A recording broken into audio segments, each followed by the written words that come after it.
Notice जाएगी तो देश देख ले। तो ये खैर ठीक है। अब और क्या बात हुई जरा दर्शकों को बताइए साहब। खड़क जी, आपको बहुत बहुत धन्यवाद। और मैं आपकी लाइव पर बैठा हूं। समस्त देशवासियों को मेरा प्रणाम।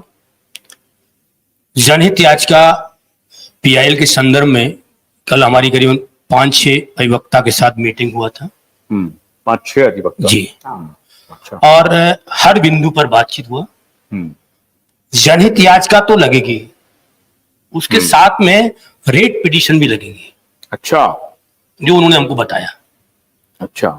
यानी जनहित का प्रथम श्रेणी में है। और जिस प्रकार पिनाक मोहंती को अलग सुनवाई की जा रही है, उनका कहना है बिल्कुल आपकी उसी दरमियान रखते हुए हमको अलग से हमारी सुनवाई हो और उस पर हमको उचित परिणाम निकल के सामने आए। अच्छा। तो सारी फील्डिंग उनको देख करके, पेपर की बात समझ करके, उन्होंने जो जानकारी हमसे चाहिए। 1978 तो मेरा उस समय तो जन्म हुआ था, मैं छोटा था, लेकिन जब से मैंने सहारा की याददाश्त संभाली और सहारा के पेपर हमारे सामने आए और कैसे सहारा ने जनता को भ्रमित किया, कैसे लूटने का काम किया, कौन कौन इन्वॉल्व थे, सारी जानकारी उन्होंने हमसे पूछी।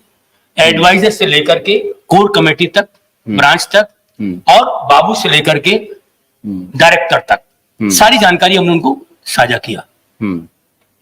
और अभी जो ईडी का छापा पड़ा है, जो ईडी ने दस्तावेज पेश किया है या पेश करेगा, ईडी खाली 2 राज्य का या लखनऊ में जाकर सारा शहर या गोमती नगर में जाकर के जो देखा या पाया, देश के वासियों से और सारा के इन्वेस्टर और एजेंटों से मैं कहना चाहता हूं, ये 2 राज्य 4 राज्य का मामला नहीं है, ये पूरे देश का मामला है। और ईडी कोने कोने जिले स्तर तक जा रही है। अच्छा। यस। वो जिले तक, कोने कोने तक जा रही है। वो पता कर रही है कि सहारा का जो एडवाइजर था उसका पेमेंट या कमीशन या भत्ता उसको कैसे मिला, सहारा ने बैंक अकाउंट से दिया या कैसे दिया या कितना पैसा गया, वो हर चीज को जांच कर रहे हैं जिला स्तर से। आप ये कह रहे हैं कि मुफस्सिल इलाके तक ये पहुंच रहा है मामला, डिस्ट्रिक्ट इलाके तक। जी। तो ईडी के अधिकारी, क्या ईडी एक पूरा विंग बना करके काम कर रही है? इसमें तो सैकड़ों लोग लगेंगे। देखिए सुने, ये आने के बाद ये देश का मामला है, पूरे हिंदुस्तान का मामला है, छोटा मामला नहीं। ये विश्व का नंबर 1 का घोटाला है। अच्छा। ये विश्व का नंबर 1 का घोटाला है। 13 करोड़ इन्वेस्टर जो 2.5 से 3 लाख का जो भुगतान की बात कर रहे हैं। नहीं, लेकिन कल तो हमारे शो में नागेंद्र जी जुड़े थे जी। तो नागेंद्र जी ने कहा कि 3 करोड़, 3.5 करोड़ या 4 करोड़ के आसपास निवेशक होंगे, इससे ज्यादा नहीं है। और 3 लाख से ज्यादा भी नहीं है। ये बाद में उन्होंने कहा कि लेकिन डेटा जो सहारा का है उसमें एक के नाम पर 10-10 हैं। देखिए मैं जब 10 करोड़ इन्वेस्टर सरकार ने घोषित कर दिए, तो भला नागेंद्र जी कौन होते हैं? एक ही व्यक्ति के नाम पर मान लीजिए अगर आईडी बन रहा है। मैं ये बात कर रहा हूं, उनका ये कहना, जब कोई सरकारी एजेंसी घोषित करती हो कि सहारा से जुड़े 10 करोड़ इन्वेस्टर हैं, तो भला अभयदेव शुक्ला, आशुतोष पाठक या सतीश चतुर्वेदी या नागेंद्र जी कौन होते हैं कि वो डिनाई करें? नहीं, वो डिनाई नहीं कर रहे थे। वो ये कह रहे थे कि उसमें भी ग्रुप ने काफी घालमेल कर दिया आंकड़े में। वो आंकड़े वो प्रस्तुत करें। हाँ, वो आंकड़े वो प्रस्तुत करें। ये कहना था, वो उनका ये नहीं कहना था कि इतना है। अगर उन्होंने एक जिक्र किया, आपने एक जवाब प्रश्न किया कि उन्होंने 4 करोड़ आंकड़े कर रहे, 4 ही करोड़ इन्वेस्टर, जबकि सरकारी आंकड़े कोर्ट से ही लेकर के यही उनका कहना था कि ये फर्ज है, ये इसमें भी फर्ज है। ये एग्जैक्ट आंकड़ा 13 करोड़ का नहीं है। आशुतोष जी, इन्वेस्टर बेचारा ये बात समझ नहीं पा रहा, क्षमा करता। मैं ये जो लड़ाई लड़ रहा हूं, इन्वेस्टरों की लड़ाई लड़ रहा हूं, गरीब पीड़ित शोषित वंचित लोगों की लड़ाई लड़ रहा हूं, जिनको आज तक दिग्भ्रमित करके रखा गया। गुनाहगार कौन है ये तो कानून तय करेगा, लेकिन पीड़ित कौन है? क्या वो व्यक्ति जो सड़क पे गृहिणियां बेच रहा है, दाई का काम करती वो महिला, MIS के लिए पानी के लिए तरसता वो बुजुर्ग, या पैसे फीस के बगैर अपनी शिक्षा छोड़ देने वाला वो अभिभावक का परिवार जिसके बच्चे फीस के नाते नहीं जा पा रहे हैं पढ़ने, तमाम बहनों की शादियां महिलाओं में तमाम परिस्थितियां ऐसी निर्मित है कि उनकी दवाएं नहीं हो पा रही हैं, उनकी लड़ाई को ग्राउंड लेवल पर लड़ेगा कौन?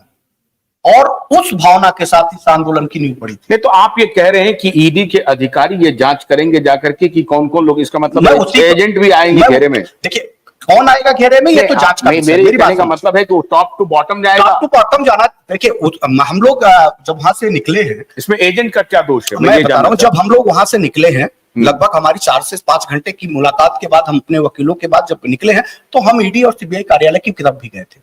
और चूंकि दिल्ली में ही है, हेड कार्यालय दिल्ली में है, तमाम चीजें दिल्ली से होकर गुजरती है, तो हम लोग घूमते हुए निकले थे। उनके अधिकारियों में कई ऐसे लोग थे जो, जब सहारा की चर्चा आई तो उसमें नाम ना बताए वो, कहीं ना कई लोग ऐसे स्थानीय स्तर पे थे कि चर्चा बड़ा आम है ईडी कार्यालय और तमाम सीबीआई कार्यालय में इस बात की कि ग्राउंड लेवल तक की उसकी रिपोर्टिंग हो रही है।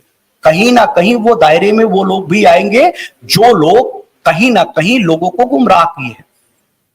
निश्चित तौर पर उनकी जांच विभिन्न सिस्टमों के माध्यम से की जाएगी। अगर वो जांच के दायरे में आएंगे तो निश्चित तौर पर दोषी होंगे तो कार्रवाई होगी, उसमें कोई रोक नहीं पाएगा।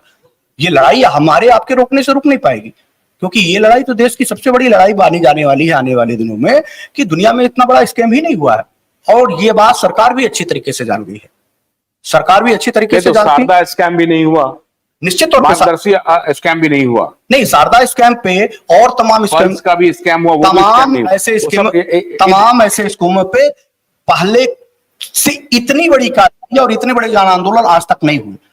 जितने चैपल्स हो और भी आदर्श हो, शारदा चिट फंड सोसाइटी हो, किसी ने भी इतने बड़े पैमाने पे आंदोलन नहीं किया, इतनी बड़ी मतलब इस हद तक जाके कार्रवाइयां कराने के लिए सुनिश्चित नहीं किया। आप ये कह रहे हैं कि आपके जो एजेंट बंधु हैं वो सब तेजी से शामिल हों आपके आंदोलन? नहीं, मैं तो ये बात कहता हूं कि मैंने तो पहले भी कहा था, आज भी कह रहा हूं कि अगर आप ईमानदार हैं, अपने निवेशकों के प्रति दायित्व है, उत्तरदायित्व है, आपने उनके बीच में उनका पैसा लगवाया है और आप गलत नहीं है, तो सरकार को घेरिए, बड़े पैमाने पे घेरिए और आप ये जवाबदेही लीजिए कि देश की सरकारों को अगर पैसा का भुगतान करने के लिए किसी ने भी रोका हो, उनको जगाइए, अपने निवेशकों के साथ खड़े होइए।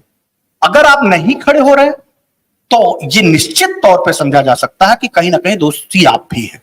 ये अपने निवेशकों को विश्वास दिलाइए। हम तो सिर्फ यही कह रहे हैं, हम ये थोड़ी कह रहे हैं कि आप दोषी हैं। भोलानाथ के 2-in-1 बैटरी ऑपरेटेड हार्वेस्टर कम ब्रश कटर के साथ ट्रॉली अतिरिक्त लागत पर उपलब्ध है।